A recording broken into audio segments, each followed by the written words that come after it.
Hello students, third year students का 6th lecture है। हमने 5th लेक्चर में आपका थर्ड टॉपिक पढ़ा था विपणन धारणा के मुख्य घटक। उसके 3 घटक हैं मुख्य। उसके फर्स्ट घटक के बारे में हम बात कर रहे थे। उसमें आपके 2 पॉइंट थे। फर्स्ट पॉइंट तक मैंने आपको समझा दिया था। तो अभी सेकंड पॉइंट जो उसका है वो है प्रतिस्पर्धा की तुलना में उन अपेक्षाओं को अच्छे ढंग से पूरा करना, है ना। तो सबसे पहले थोड़ा सा एक रिवीजन कर लेते हैं कि हमारा ये जो फर्स्ट घटक है उसमें क्या था। तो आपका जो फर्स्ट घटक है उपभोक्ता की आवश्यकताओं को पूरा करना। इसमें हमारा था कि विपणन के कार्यों में एक कार्य उपभोक्ता की आवश्यकताओं को पूरा करना भी शामिल है ना। उपभोक्ता को संतुष्टि प्रदान करने की प्रक्रिया में 2 उपायों के शामिल करने की आवश्यकता होती है। ठीक है, यह समझना कि उपभोक्ता की क्या अपेक्षा है, अर्थात वह उत्पाद से क्या लाभ व विशेषताएं चाहता है ना। तो उसके लिए इसको पूरा करने के लिए हमारे 2 पॉइंट थे। तो उन्होंने एक पॉइंट आपको ये बताया था कि यह समझना कि उपभोक्ता की क्या अपेक्षाएं हैं, है ना, अर्थात वह उत्पाद से क्या लाभ व विशेषताएं चाहता है। इसको मैंने आपको डिफाइन कर दिया था। उसके बाद आपका सेकंड ये है प्रतिस्पर्धा की तुलना में, मतलब कि ये प्रतिस्पर्धा किसको कह रहे हैं, ये प्रतिस्पर्धा का मीनिंग आते हैं एक तरीके से नकल को कह सकते हैं कि वैसे तो ये होता है कॉम्पिटेटिव, मतलब कि एक तो होता है कि कंपटीशन, है ना। मानो आपका कोई कंपटीशन है, उसमें आपको जितनी अच्छी आपकी ड्राइंग है उतनी ही अच्छी किसी और बंदे की भी ड्राइंग है, तो वो आपका उससे कंपटीशन है कि उसका अच्छा बनेगा या आपका अच्छा बनेगा।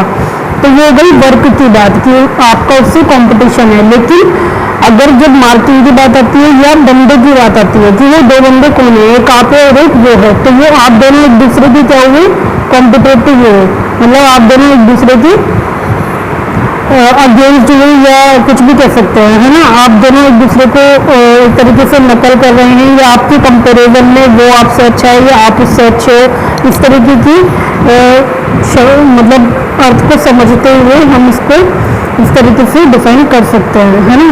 तो प्रतिस्पर्धा की तुलना में उन अपेक्षाओं को अच्छे ढंग से पूरा करना, किन अपेक्षाओं को, ग्राहक की उम्मीदों को अच्छे ढंग से पूरा करना। मतलब कि किसकी तुलना में, कि मानो कि जो दुकानदार है कोई भी कि किसी भी प्रोडक्ट को सेल कर रहा है और उसी प्रोडक्ट को कोई और भी सेल कर रहा है, कोई और एजेंसी भी मतलब कि कोई और एजेंसी भी उस प्रोडक्ट को सेल कर रही है, लेकिन दोनों की ही कंपनी अलग है या नाम अलग है या फिर उनकी फैक्ट्री अलग है, वो अलग उत्पादनकर्ता के द्वारा बनाए गए हैं, है ना। तो क्या होता है कि वो अपने और दूसरे के प्रोडक्ट में कंपैरिजन रखते हैं कि उसका बेटर है या मेरा बेटर है, किसका अच्छा बिकेगा। तो इन बातों को वो पहले से ही सोच के रखते हैं कि हमें अपने प्रोडक्ट में ऐसा क्या डालना है कि उनके अकॉर्डिंग हमारा प्रोडक्ट भी अच्छा बिके, अच्छा सेल हो, इवन उनसे अच्छा हमारा प्रोडक्ट सेल हो। तो इन सब चीज़ों को ध्यान में रख के, एक दूसरे की तुलना को ध्यान में रख के वो अपने प्रोडक्ट का निर्माण करते हैं। तो बेसिक इसमें यही हुआ कि पब्लिक की जो डिमांड होती है, उनकी जो आवश्यकताएं होती है, उसको ध्यान में रखा जाता है। फिर है आपका वास्तव में कुछ उपभोक्ताओं की आवश्यकताएं एवं अभिलाषाएं सुस्पष्ट होती है। मतलब कि ये बोल रहे हैं कि कुछ ग्राहक ऐसे होता है, वास्तव में हकीकत में कुछ ग्राहक ऐसे होते हैं जिनकी आवश्यकताएं और अभिलाषाएं मतलब मन की इच्छा, है ना, उनकी जो भी ज़रूरत होती है सुस्पष्ट होती है, मतलब कि क्लियर होती है ना। तो वो कह रहे हैं उसके बारे में, जैसे वो उस बात को बताने के लिए वो एग्जाम्पल दे रहे हैं कि जैसे मतलब कि कुछ ग्राहक तो होते हैं कि अपनी बात मुँह से कहते नहीं है, बस वो पूछते हैं कि इस तरीके का कोई कुछ सामान है क्या, लेकिन वो बताएंगे नहीं कि उनको क्यों चाहिए ये सामान, है ना। तो लेकिन कुछ ग्राहक ऐसे होता है जो साफ साफ बोल देते हैं कि हमें इस तरीके की ज़रूरत है, इसलिए हमें इस तरीके का सामान चाहिए, तो क्या आपके पास अवेलेबल है। तो ये कह रहे हैं कि वास्तव में कुछ ग्राहक की जो डिमांड होती है वो हमें समझ आती है, वो क्लियर रूप से हमें बता देते हैं, मतलब खुद से अपने मुंह से वो बता देते हैं, मतलब वो कोई कंफ्यूजन क्रिएट नहीं करते कि इस तरीके का कोई सामान है क्या, मतलब वो साफ साफ बोल देते हैं कि हमें इस तरीके की आवश्यकता है, हमें इस तरीके का सामान की आवश्यकता है, क्योंकि हमें इस यूज़ में सामान चाहिए, ये हमारी ये ज़रूरत है, ये हमारी आवश्यकता है। तो वो स्पष्ट रूप से अपनी ज़रूरत को बोल देते हैं। तो उसी के लिए ये आपको फॉर एग्जांपल दे रहे हैं कि जैसे कार खरीदने वाले को एक सुरक्षित कार की आवश्यकता होती है। ये तो सीधी सी बात है कि भाई कोई भी कार खरीदने वाला हुआ, फॉर एग्जांपल जैसे कि ये बता रहे हैं कि ये एग्जांपल है आपका कि कोई भी अगर कार खरीदने वाला है और तो वो कार खरीदने अगर जा रहा है तो उसको सबसे पहले जो उसके माइंड में है वो तो यही है कि हमारी कार एक सुरक्षित कार हो, मतलब जिसमें रह के हम जिसमें बैठ के हम सेफ फील करें, है ना। तो एक कार खरीदने वाले को एक सुरक्षित कार की आवश्यकता होती है। कुछ इसमें मतलब कि कुछ लोग, कुछ जो कार खरीदने वाले होते हैं, कुछ इसमें आरामदायक या अलग बनावट चाहते हैं। ये भी सही है कि वो कुछ लोग पहले से ही सोच के आते हैं कि हमारी कार जो है वो आरामदायक हो, है ना, या फिर उसमें अलग बनावट हो, है ना। तो और कुछ लोग कार्य क्षमता की गारंटी चाहते हैं, मतलब कि कार की जो कार्य क्षमता है, उसकी जो वर्किंग कैपेसिटी है, उसकी एक गारंटी चाहते हैं। जैसे हम कह देते हैं ना कि इस सामान की क्या गारंटी और वारंटी है, तो इस तरीके से वो लोग क्लियर पूछ लेते हैं कि इसकी क्या गारंटी है या क्या कार्य क्षमता है।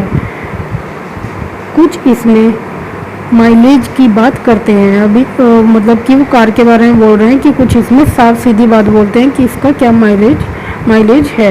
कोई बोलता है क्या एवरेज है, कोई पूछ लेता है क्या माइलेज है। अब माइलेज और एवरेज का भी एक अंतर है। माइलेज एक मतलब कि बाउंडेशन में होता है, एवरेज की कोई बाउंडेशन नहीं होती, मतलब कि उसकी कोई कंडीशन नहीं होती। माइलेज की एक कंडीशन होती है कि आप एकदम क्लीन अच्छी प्लेन सड़क पे व्हीकल को चला रहे हैं, है ना।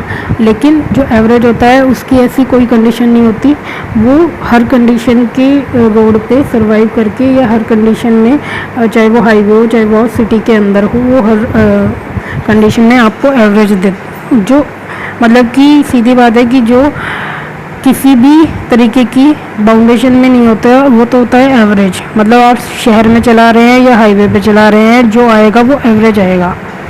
लेकिन माइलेज क्या होता है, माइलेज वो होता है जिसमें आपको थोड़ी सी क्लियरिटी चाहिए होती है, आपको एक प्लेन सड़क होनी चाहिए या अच्छी सड़क होनी चाहिए, उसमें है ना डेप्थ नहीं होनी चाहिए, तो उसको हम माइलेज में कहते हैं। तो लेकिन बेसिकली मतलब दोनों का एक ही है कि 1 मीटर फ्लू में कितनी वो दूरी तय कर सकते हैं, मतलब दोनों का एक ही है, बस कंडीशन अलग अलग है ना।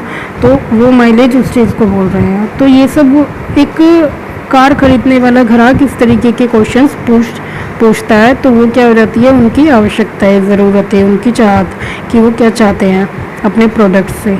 तो ये उसी के बारे में कह रहे हैं कि कुछ उपभोक्ता अपनी बात को स्पष्ट कह देते हैं, अपनी अभिलाषाओं को स्पष्ट प्रकट कर देते हैं। ठीक है।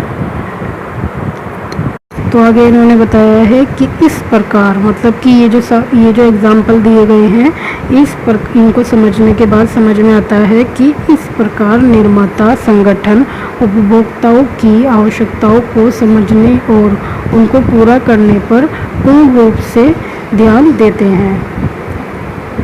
निर्माता कौन? बनाने वाले, है ना, उत्पादककर्ता। तो संगठन कौन?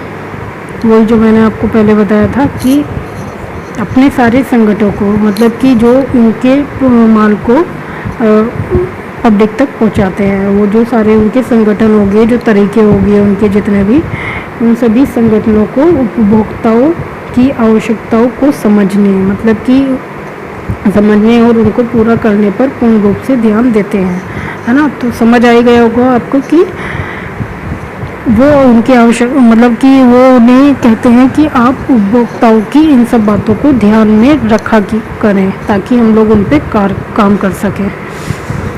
ठीक है। अब आगे आपका आता है और जो उत्पाद की आवश्यकताओं और फायदों के द्वारा उपभोक्ता की आवश्यकताओं को सुस्पष्ट करने में अगुवा होते हैं, वे सफल भी रहते हैं। तो यहाँ पे ये कह रहे हैं जो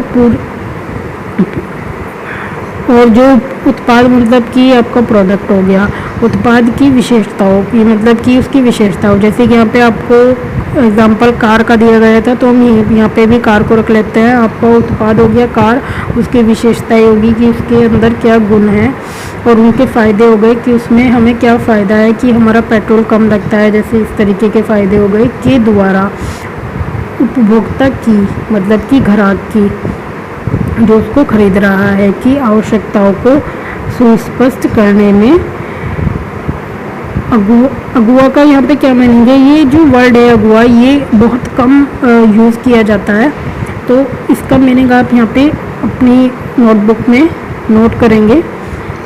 इसका मीनिंग है लीडर, एक मतलब कि एक प्रधान है ना, मतलब कि एक नायक जो इन सब चीज़ों को देख रहा है, समझ रहा है, जो मतलब मेन बंदा होता है, जैसे कि हेड हो गया वो, है ना, जो इन सब बातों को समझ रहा है, ठीक है, होता है, वे सफल भी रहते हैं। मतलब कि उसके द्वारा जब ये सब बातें एक मैसेज के थ्रू अपने ही संगठनों में फैलाई जाती हैं कि आप इन सब बातों का ध्यान रखेंगे कि ग्राहक क्या चाहता है, उसकी क्या डिमांड है, वो अपने प्रोडक्ट में क्या नया चाहता है, जो प्रोडक्ट यूज़ कर चुका है उसके बारे में उसको क्या कमियां लगी हैं, और वो और क्या उसकी नई आवश्यकताएं हैं जो हमें समझनी होंगी, सुननी होंगी। उसके बाद हम उन पर कार्य करेंगे, हम उन्हें पूरा करेंगे। तो वो इस तरीके से जब इन सब बातों को सोच के अपना एक सर्वाइकल चलाता है, वर्क कार्य को करता है, इस तरीके से सभी संगठनों में उन सभी बातों को डिस्कस करके वो उन्हें समझा के कहता है कि हाँ, इस तरीके से आपको कार्य करना है कि आपको सबसे पहली प्रायोरिटी यही रखनी है कि ग्राहक की बातों को, उनकी ज़रूरतों को, उनकी आवश्यकताओं को आप समझें और उन्हें हम तक पहुँचाएँ। तो फिर क्या होता है कि वो जब इस तरीके से कार्य करते हैं तो वो उसमें सफल भी होते हैं, ठीक है। तो एक तरीके से ये आपका पूरा यही है मैटर कि ग्राहक को किस तरीके से उनकी आवश्यकताओं की पूर्ति की जाती है, उपभोक्ताओं की किसके द्वारा, निर्माताओं के द्वारा। तो ये सब इसी चीज़ को डिफाइन कर रहे हैं। अभी आपका सेकंड टॉपिक जो आता है वो आपके 7th लेक्चर में हम डिस्कस करेंगे, पढ़ेंगे और फिर इसके बारे में समझेंगे, ठीक है। Okay students, take care.